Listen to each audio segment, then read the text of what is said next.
For question 4, there are a handful of things we know. We know that this is going to be a rose. We know we're going to have 3 petals. We know because it's signed this is going to be symmetric about the origin. But even if you didn't know that, what I would know is that this is going to, in rectangular form, have a change in period. So our period is going to be 2 pi over 3. So half a period is just going to go from 0 to pi over 3. So what I know is by the time I have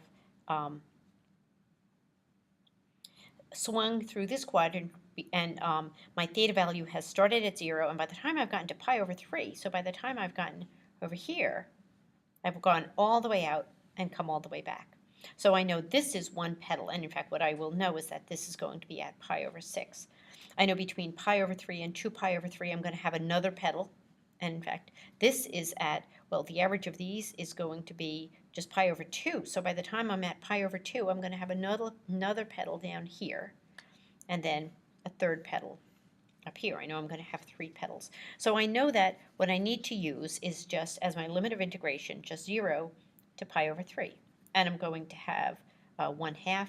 I'm going to have my radius squared, so that's 16 sine squared of 3 theta, d theta.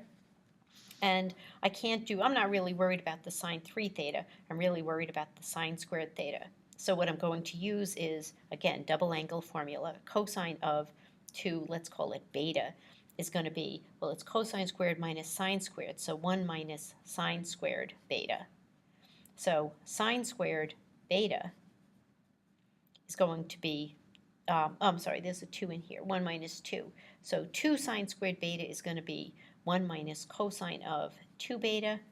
So sine squared beta, then I'm just going to think of as 1/2, 1 minus cosine 2 beta. And you can take it from there.